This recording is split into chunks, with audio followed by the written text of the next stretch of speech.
오늘 여호수아 4장의 말씀은 우리 여러 가지를 생각나게 합니다. 먼저 이스라엘 백성들의 홍해 사건을 다시금 생각하게 하는데요. 어떻게 이스라엘 백성들이 홍해를 건너게 되었는지 되돌아보게 된다는 것입니다. 출애굽 사건은 10가지의 재앙이 있었지요. 마지막 모든 처음 난 것이 죽은 이후에 애굽에서 구원을 얻게 됩니다. 왕위에 앉아있는 장자로부터 맷돌 뒤에 있는 몸종의 장자나 모든 가축의 처음 난 것까지 죽겠다고 말씀하신 후 출애굽이 이루어졌습니다. 이에 애굽 온 땅에 전무후무한 부르짖는 소리가 있었다고 성경은 가르쳐줍니다. 해의 첫 달인 정월, 이스라엘 역으로 첫 달에 그 10일에 어린 양을 데리고 와서 열 나흔 날, 즉 4일 후에 그날을 유월절로 잡습니다. 간직하였다가 저녁 때에 그 어린 양을 잡고 그 피를 문지방 임방에 바르라고 말씀하십니다. 그 고기는 불에 구워서 무교병과 함께 쓴나물을 아울러 먹으라고 말씀하시죠. 허리에 띠를 뜨고 발에 신을 신고 손에 지팡이를 잡고 급히 먹으라고 말씀합니다. 이곳이 바로 출애굽기에 나오는 여호와의 절기 유월절입니다. 하나님께서 애굽 땅을 치실 때에 선택한 백성이기 때문에 그저 애굽에서 구원하신 것이 아니었습니다. 어둠의 사자가 나타나서 처음 난 것을 그냥 죽인 것이 아니라는 것입니다. 도리어 하나님께서 치셨고, 그런데 이스라엘 백성 중에 살아날 방법을 미리 가르쳐 주신 것이죠. 놀라운 그 방법은 바로 이렇습니다. 유월절, 그 어린 양을 잡아서 그 피를 문설주와 임방에 바르면 하나님께서 강림하셔서 그 피를 보고 넘어가겠다고 말씀하신 것입니다. 이것이 바로 여호와의 절기고 성경 말하기를 대대로 영원히 지켜야 할 규례라고까지 말씀합니다. 왜 하나님께서 이 유월절 여호와의 절기를 영원한 절기라고 하셨을까요? 그냥 한번 기념만 하면 될 것 같은데 영원히 대대로 끊어지지 않게 말씀하십니다. 출애굽기 12장 26절로 26절에 보면 너희는 이 희를 규례로 삼아 너희와 너희 자손이 영원히 지킬 것이니 너희는 여호와께서 허락하신 대로 너희에게 주시는 땅에 이를 때 이 예식을 지킬 것이라. 이후에 너희의 자녀가 묻기를 이 예식이 무슨 뜻입니까? 하거늘 너희는 이르기를 이는 여호와의 유월절 제사라. 여호와께서 애굽 사람에게 재앙을 내리실 때에 애굽에 있는 이스라엘 자손의 집을 넘으사 우리의 집을 구원하셨느니라 하매 모든 백성이 머리 숙여서 경배하니라. 바로 유월절 어린 양은 우리가 잘 알듯 예수 그리스도를 의미합니다. 정월 14일 유월절날 갈보리 언덕 위에서 그 십자가에서 예수님은 죽임을 당하셨습니다. 그때까지 대대로 잊지 않고 지켜야 한다는 것입니다. 우리는 그 유월절 어린 양의 피로 나의 모든 죄가 깨끗하여졌음을 믿습니다. 본래 하나님의 진노가 우리 머리 위에 있었는데 하나님께서 그 아들, 그 보혈의 피를 우리에게서 보셨으므로 그냥 지나갔다라고 성경은 말합니다. 대대로 지킬 영원한 규례는 바로 유월절을 의미합니다. 이 유월절은 2000년 전 갈보리 십자가 언덕 위에서 나를 대신하여 죽으셨던 그 사건을 의미하는 것을 절대로 잊으시면 안 됩니다. 하나님은 그 아들의 피를 볼 때에 그리고 다른 것은 전혀 보지 않겠다고 약속하셨습니다. 이것을 영원한 규례라고 말합니다. 과거에 그리고 현재에 그리고 미래에 어떠한 사람도 이 하나님께서 정해놓으신 영원한 규례를 지키면 즉 어린 양의 피를 의지하면 구원받겠다라고 말씀하시는 것입니다. 그러므로 6월절은 바로 여호와의 절기며 우리의 영원한 소망 되신 예수 그리스도를 의미합니다. 이렇게 장자의 죽음으로 온 이집트 애굽이 곡소리가 났습니다. 430년 동안 종살이에서 이제 끝마치고 이스라엘은 하나님의 인도하심을 따라서 불기둥과 구름기둥으로 젖과 꿀이 흐르는 약속의 땅 가나안 땅으로 행진하게 됩니다. 이 얼마나 놀라운 일입니까? 그런데 마음이 바뀐 바로와 그 군대가 뒤에서 이스라엘을 다시 종 삼으려고 쫓아온다고 합니다. 앞에는 홍해가 가로막고 있습니다. 모든 이스라엘 백성들이 부르짖어 모세를 원망하여 이렇게 말합니다. 애굽에 매장지가 없어서 우리를 이끌어내어 광야에서 죽게 하느냐? 애굽 사람을 섬기는 것이 광야에서 죽는 것이 차라리 낫겠다. 모세에게 항변하고 불평합니다. 이것은 모세에 대한 것이 아니지요. 실제 모세를 세우신 여호와 하나님에 대한 불신앙을 표현한 것입니다. 출애굽기 12장 13절로 14절은 모세가 이렇게 대답합니다. 너희는 두려워하지 말고 가만히 서서 여호와께서 너희를 위하여 오늘 행하시는 구원을 보라. 너희가 오늘 본 애굽 사람을 영원히 다시 보지 아니하리라. 여호와께서 너희를 위하여 싸우시리니 너희는 가만히 있을지니라. 그리고 나서 모세는 지팡이를 들고 홍해 바다 위에 내밀며 그것이 갈라지게 하고 마른 땅으로 바꾸게 됩니다. 밤새도록 동풍이 불어서 바닷물이 물러가게 되니 마른 땅이 되었다고 성경은 기록하고 있는데요. 세계 최초의 아쿠아리움을 이스라엘 백성들은 구경하게 된 것입니다. 이스라엘이 하나님의 큰 능력을 보았으므로 하나님을 경외하고 하나님께서 세우신 모세도 믿었다고 합니다. 이러한 출애굽의 놀라운 경험을 한 이 이스라엘 백성들은 홍해를 건너게 됩니다. 이게 서론이에요. 그런데 오늘은 어느 날입니까? 오늘은 3장에 보시면 이스라엘의 두 번째 다음 세대가 요단강을 건너는 이야기가 나왔습니다. 모세는 40년간 리더였는데 지금은 모세가 없습니다. 여호수아만 있지요. 여호수아 갈렙 그리고 20세 이상 된 다음 세대 사람들이 그 자리에 함께 하고 있고요. 건넌 그 요단강을 바라보면서 하나님께서 하실 일들, 이 돌들이 무엇인지에 대해서 물어보는 장면이 바로 오늘 여호수아서 4장인 것입니다. 여호수아서 3장과 4장의 이야기를 보면 다음 세대 이스라엘 백성들이 요단을 건넜다는 이야기인데 홍해를 건넜던 이스라엘 첫 번째 세대와 두 번째 건넜던 그 요단의 세대와 좀 다르다는 것을 볼 수 있습니다. 요 홍해를 건넜을 때는 하나님께서 먼저 홍해를 갈라주시고 이스라엘 백성들은 건넜습니다. 그런데 요단은 먼저 갈라주시지 않았어요. 제사장들에게 명하여 법궤, 언약궤를 매게 하셨고 믿음으로 요단의 물가를 밟으니 요단의 물이 갈라진 것이 아니라 흘러내려왔던 물이 멈춰섰고 그것이 쌓이게 되었다라고 말씀합니다. 함께 찾아보겠습니다. 여호수아서 3장 한 장만 뒤로 넘기시면 15절로 16절입니다. 여호수아서 3장 15절로 16절 말씀 함께 읽겠습니다. 시작. 요단이 곡식 거두는 시기에는 항상 언덕에 넘치더라. 궤를 맨 자들이 요단에 이르며 궤를 맨 제사장들의 발이 물가에 잠기자 곧 위에서부터 흘리내리던 물이 그쳐서 사르단에 가까운 매우 멀리 있는 아담 성읍 변두리에 일어나 한 곳에 쌓이고 아라바의 바다 여매로 향하여 흘러가는 문은 온전히 끊어짐에 백성이 여리고 앞으로 바로 건널세. 하나님께서 먼저 요단강을 열어주시지 않았습니다. 이스라엘 제사장들의 믿음을 먼저 요구하셨어요. 그들의 발이 요단 강가에 닿자 요단 물이 끊어졌고 한쪽에 쌓았다는 것입니다. 홍해는 양쪽에 물이 벽으로 세워졌었는데 요단강은 흐르던 물이 한쪽에 쌓이고 물이 온전히 끊어졌더라고 설명합니다.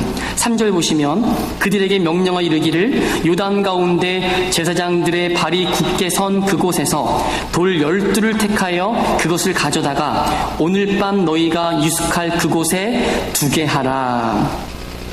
하나님께서 몇 명을 택하셨습니까? 각 지파마다 한 명씩 택하여 총 12명입니다. 그들에게 말하기를 제사장들이 서 있는 곳 가서 돌을 하나씩 가져오라고 합니다. 오늘 여호수아 4장을 다 읽었으니까 산수 문제를 드릴게요. 총 몇 개의 돌을 모아왔을까요? 몇 개의 돌을 세웠을까요? 12개면 제가 질문을 안 드립니다. 그렇죠? 12 플러스 12이에요. 12밖에 없는데 왜 갑자기 12이 생겼습니까? 9절 보시면 여호수아가 또 요단 가운데 곧 언약궤를 맨 제사장들의 발이 선 곳에 돌 12를 세웠더니 오늘까지 거기 있더라. 총 12개가 아니고 24개였습니다. 첫 번째 장소는 어딜까요? 바로 요단강에 들어가 있는 제사장들의 발 아래에 12돌을 세워놓으라는 거예요. 여호수아서 3장 15절에 보시면 지금은 요단이 곡식 거두는 시기라서 항상 물이 넘치는 시기입니다. 제사장들의 발 아래 돌을 세워 놓아도 끊어왔던 물이 다시 흐르기 시작하면 돌이 안 보일 수 있지 않겠습니까? 그런데 우리가 아는 요단강은 우리가 아는 것처럼 늘 범람하는 강이 아니라는 거예요. 이렇게 곡식 때만 범람했다가 다시 와디라고 하는 강인데 잠시 물이 줄어들어서 얕게 흐르다가 다시 범람하다가 이렇게 왔다 갔다 하는 강이에요. 하나님은 이스라엘 백성들에게 12돌을 요단강 가운데 놓으라고 하셨습니다. 왜 그랬을까요? 요단강을 볼 때마다 12돌을 보면서 하나님께서 행하신 그 일을 기억하라는 것입니다. 두 번째 장소는 어디일까요? 8절을 보시면 이스라엘 자손들이 여호수아가 명령한 대로 행하되 여호와께서 여호수아에게 이르신 대로 이스라엘 자손들의 지파의 수를 따라 요단 가운데서 12를 택하여 자기들이 유숙할 곳으로 가져다가 거기에 두었더라. 그러니까 총 12 플러스 12 아니겠습니까? 그렇죠. 유숙할 장소, 즉 이스라엘 백성들이 삶의 자리에 12돌을 가져다 놓고 그것을 기념비처럼 삼으라고 말씀하는 겁니다. 그 돌을 볼 때마다 이스라엘 백성들은 주님이 행하신 여호와 하나님께서 행하신 일을 기억하는 것이에요. 19절에 보면 첫째 달 10일에 백성이 요단에 올라와 여리고 동쪽 경계 길가에 진침해 바로 그것이 어딥니까? 길갈이라고 또 설명해주고 있습니다. 그렇다면 6절, 7절에 다음 세대 우리 자손들이 그 돌들을 보면서 이 돌들은 무슨 뜻이냐고 물어볼 때에 이것을 살펴보겠습니다. 6절, 7절 보시면 이것이 너희 중에 표징이 되리라. 후일에 너희의 자손들이 물어 이르되 이 돌들은 무슨 뜻이냐 하거든 그들에게 이르기를 요단물이 여호와의 언약궤 앞에서 끊어졌나니 곧 언약궤가 요단을 건널 때 요단물이 끊어졌으므로 이 돌들이 이스라엘 자손에게 영원히 기념이 되리라 하라 하니라. 너희 중에 표징이 되리라. 이 표징은 다른 말로 사인입니다. 12돌을 볼 때마다 우리에게 가르쳐주는 사인이 있다라는 것입니다. 그런데 성경의 후일에 자손들이 물어본다는 것이에요. 이스라엘 백성들이 자손 대대로 이 돌들이 무엇입니까? 무엇을 의미하는 것입니까? 계속 내려와서 영원한 규례를 지켰다는 것입니다. 우리가 어떻게 뭐라고 가르쳐야 되는지 하는 질문이 여기 쓰여 있는 것이에요. 우리는 하나님의 말씀에 순종하여 자자손손 대대로 영원히 가르칠 것이 있다라는 것입니다. 왜냐하면 그 12이 이스라엘 자손에게 영원히 기념이 되기 때문입니다. 이 12이 의미하는 굉장히 중요한 것이겠죠. 그 내용은 무엇입니까? 바로 요단물이 여호와의 언약궤 앞에서 끊어졌다는 그 내용을 설명하는 것이 12돌입니다. 요단이라 하는 물은요, 이스라엘 백성들을 삼키고 멸망시키지 못한 것을 말하는 것입니다. 우리가 찬송 중에 요단강 건너가 만나리 하잖아요. 요단강은 죽음을 의미하는 것이죠. 무엇이 이스라엘 백성들을 요단에서 건너가게 한 것입니까? 잘 생각해 보세요. 바로 여호와의 언약궤가 요단을 건널 때 물을 끊어뜨리고 물을 흐르지 못하게 하고 마른 땅으로 내게 한 것입니다. 바로 이 내용을 이스라엘 자손에게 영원토록 대대로 가르쳐야 할 규례라고 설명하고 있는 거예요. 그러니까 도대체 이 돌들이 의미하는 게 뭐냐고요. 요단의 물이 언약궤 앞에서 끊어졌다고 말합니다.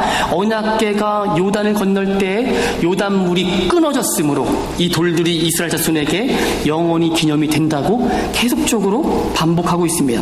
언약궤가 있습니다. 이 언약궤는 그 안에 뭐가 있죠?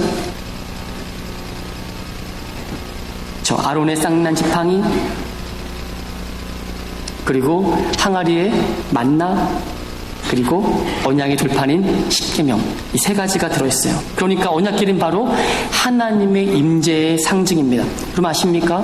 사람은 하나님 앞에 나아가면 반드시 죽게 되어 있습니다. 하나님은 거룩하셔서 죄인인 사람이 하나님 앞에 나아가면 죽임을 면치 못하는 것이에요. 하나님의 거룩함이 사람의 죄인됨을 심판하시는 것입니다. 언약궤 위에는 커버가 있는데 그 위를 속죄소라고 하고 다른 말은 시은좌라고도 합니다. 바로 하나님의 은혜가 머무는 장소예요. 대제사장이 1년에 한 번 지성소 안에 있는 그 언약궤 앞에 나아갑니다. 그는 반드시 어린 양의 피를 가지고 들어가야 돼요. 속죄소 시은자 그 위에 어린 양의 피를 뿌립니다. 그때 하나님은 대제사장을 만나주세요. 출애굽기 25장 21절로 22절에 보면 속죄소를 궤 위에 얹고 내가 내게 줄 증거판을 궤 속에 넣으라.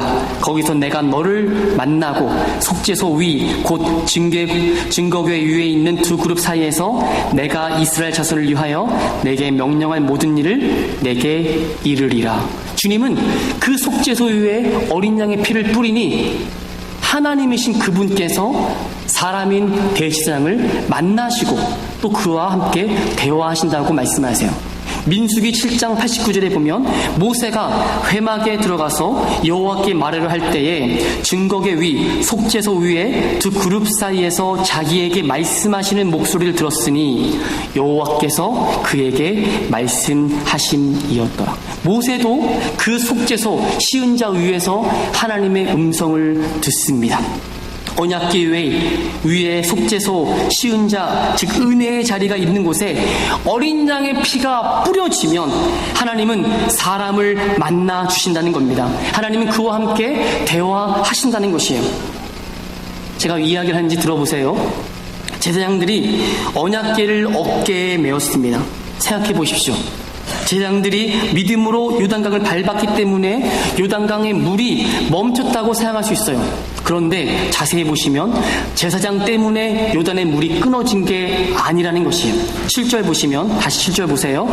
언약궤가 요단을 건널 때 요단물이 끊어졌으므로 이 돌들이 이스라엘 자손에게 영원히 기념이 된다. 이렇게 강조하시는 것입니다. 이 말씀은 언약궤를 들고 있는 제사장들에게 초점이 맞춰 있지 않다는 것입니다. 바로 언약궤 때문에 요단의 물이 끊어졌다고 말씀하는 거예요. 왜냐하면 언약궤 위에 속죄소에 어린 양의 피가 묻어있기 때문이라는 것입니다. 요단강은 모두가 다 들어가 죽어야 할 그곳입니다. 그런데 어린 양의 피가 묻어있는 언약궤가 들어갈 때 요단강이 끊어지고 하나님의 백성 두 번째 세대 이스라엘 백성들이 거기를 지나가게 된 것이라는 것입니다. 다음 세대인 이스라엘에게 요단강이 열렸다는 것은 바로 생명의 새길이 시작되는 것을 말씀하는 것이에요. 그래서 자손들이 물어봅니다. 이 돌들이 의미하는 것이 무엇이냐고 물어본다면 우리는 담대하게 언약궤를 말할 것이고 그 언약궤 위에 있는 속죄소 시은자 어린 양의 피가 피가 묻어있는 그것을 반드시 가르쳐야 된다는 것입니다. 예수 그리스도 어린 양의 피, 보혈의 공로로 요단강을 건너갈 수 있다라고 우리는 담대하게 말해야 한다는 것입니다. 다시 말씀드려서 예수 그리스도의 십자가 보혈이 하나님께 나아가는 유일한 길인 것을 의미합니다. 그래서 이것을 6월절도 영영 대대로 지켜야 할 규례고, 요단강을 건너온 다음 세대도 이것을 지켜야 하고, 6월절 어린 양이 예수님께서 2000년 전에 죽으셨던 그 사건도 우리는 바라보면서 그 피를 믿는 자, 그 보혈을 의지하는 자는 반드시 구원을 얻겠다라는 것입니다. 히브리서 10장 19절 20절 말씀에 보면, 그러므로 형제들아 우리가 예수의 피를 힘입어 성소에 들어갈 담력을 얻었나니 그 길은 우리를 위하여 휘장 가운데로 열어놓으신 새로운 살 길이요 휘장은 곧 그의 육체니라. 너무나도 귀한 말씀이죠. 하나님을 만나러 가는 길 가운데 예수님의 보혈 외에 성소에 들어갈 담력이 없다라고 말합니다. 우리에게 휘장, 예수님의 몸은 십자가에서 찢어지시고 휘장은 위에서 아래로 찢어졌습니다. 아래에서 위로 찢었다는 게 아니에요. 사람이 찢은 것이 아니라 하나님께서 휘장을 찢으셨고, 누구든지 예수님의 보혈의 공로를 의지하면 주님 계시는 그 보좌 앞으로 나아갈 수 있다는 것입니다. 그러므로 오늘 우리가 읽고 공부하는 이 여호수아 4장의 말씀은 이거예요. 요단강을 건너고 난 후 영원히 기념해야 할 이 표징 사인은 도대체 무엇을 말하는 겁니다. 바로 언약궤에 담겨진 예수 그리스도의 보혈인 것입니다. 이것이 바로 우리 중에 표징 사인이 되는 12돌의 진리인 것입니다. 또 20절 보세요. 여호수아가 요단에서 가져온 그 12를 길갈에 세우고, 두 번째 삶의 자리인 길갈에 가져온 12돌을 볼 때 자손들이 또 물어본다는 것입니다. 21절 보세요. 이 돌들의 뜻은 이 돌들은 무슨 뜻이니까? 또 자손들이 물어보면 우리는 뭐라고 답해야 되냐는 겁니다. 지금 12지파에게서 12돌을 두 번이나 세우라고 했습니다. 첫 번째는 제사장이 언약궤를 메고 있는 그 요단강 한가운데 돌을 보고서 이 돌들은 무슨 뜻이냐고 물었고, 두 번째는 지금 삶의 자리, 그곳에 유숙하고 있는 길갈에 돌을 세워놓은 곳을 볼 때에 이 12돌은 무엇이냐고 물어본다는 것입니다. 22절 23절에 너희는 너희의 자손들에게 알게 하여 이르기를 이스라엘이 마른 땅을 밟고 이 요단을 건넜습니다. 너희 하나님 여호와께서 요단물을 너희 앞에서 마르게 하사 너희를 건너게 하신 것이 너희 하나님 여호와께서 우리 앞에 홍해를 말리시고 우리를 건너가게 하심과 같았나니. 요단물이 마른 것을 이스라엘 백성들이 마른 땅을 밟았다고 하고 있습니다. 이와 같이 홍해 때도 동일하게 가르쳐주고 있죠. 출애굽기 14장 21절에 보게 되면 모세가 바다 위로 손을 내밀며 여호와께서 큰 동풍이 밤새도록 바닷물을 물러가게 하시니 물이 갈라져 바다가 마른 땅이 된지라 말씀하세요. 성경은 바다, 요단 이것을 마른 땅이 되었다고 하는데, 성경에서 물은 바로 묻은, 즉 마른 땅은 하나님 나라를 상징하고, 즉 바다는 세상의 악을 상징합니다. 요한계시록 21장 1절에 보면 또 내가 새 하늘과 새 땅을 보니 처음 하늘과 처음 땅이 없어졌고 마지막에 바다도 다시 있지 않더라 말해요. 새하늘 새 땅에 가면 세상을 의미하는 바다가 없어진다는 것입니다. 곧 하나님 나라의 상징인 마른 땅도 등장합니다. 여호수아 4장도 계속적으로 하나님께서 요단 땅의 물을 끊어지게 하셨는데 계속적으로 뭐라 말씀하세요? 마른 땅을 밟았다고 말씀합니다. 윗세대인 이스라엘 백성들 홍해를 말리셨대요. 그리고 그곳에 마른 땅을 밟게 하셨다라고 말씀합니다. 그러므로 두 번째, 이 돌들의 뜻은 무엇이니까의 대답을 이렇게 얻을 수 있겠습니다. 요단강을 건넌 것과 홍해를 건너게 된 것을 비교하는데 이 두 사건은 불가능한 상황에서 오직 하나님의 능력에 의해서 물이 갈라졌다는 공통점이 있습니다. 먼저 열방에 하나님의 크신 능력을 선포하여 저들로 하여금 두려움을 얻게 하는 의미도 있다는 것입니다. 하나님은 이스라엘에게 이러한 능력을 베푸심으로 찬양과 감사를 받기 위함이라고 말씀합니다. 출애굽기 14장 13절로 14절에 보게 되면 너희는 두려워하지 말고 가만히 서서 여호와께서 오늘 너희를 위하여 구원하시는 구원을 보라. 너희가 오늘 본 애굽 사람을 영원히 다시 보지 아니하리라. 여호와께서 너희를 위하여 싸우시리니 너희는 가만히 있을지어다. 하나님은 모든 백성들을 향하여 이 12돌을 볼 때마다 삶의 자리인 길갈에서도 여호와의 손이 강한 것을 알리기를 원하신다는 것이고, 하나님은 세상이라는 그 요단강에서 구원을 얻게 하시는 전능하신 하나님뿐만 아니라 약속하신 가나안 땅에 가서도 여호와의 강한 손이 저들로 하여금 이기게 하신다는 것을 알게 하신다는 겁니다. 마지막으로 여호수아서 5장 9절의 말씀을 같이 읽고 마치겠습니다. 여호수아서 5장 9절의 말씀입니다. 한 장 오른쪽에 있습니다. 여호수아서 5장 9절 말씀 함께 읽고 마칩니다. 시작. 여호와께서 여호수아에게 이르시되 내가 오늘 애굽의 수치를 너희에게서 떠나게 하였다 하셨으므로 그곳 이름을 오늘까지 길갈이라 하느니라. 아멘. 애굽에서의 모든 종된 죄악된 모습을 이제는 영영 보지 못하도록 굴러가겠다, 떠나보내겠다라고 말씀하십니다. 그렇게 할 수 있는 이유는 무엇입니까? 바로 요단을 건너갈 때 제사장들이 메고 왔던 그 언약궤가 의미하고 있는 예수 그리스도의 보혈의 공로가 저들을 모든 애굽의 수치에서 없애시고 하나님 나라 백성으로 삼아 주신 것입니다.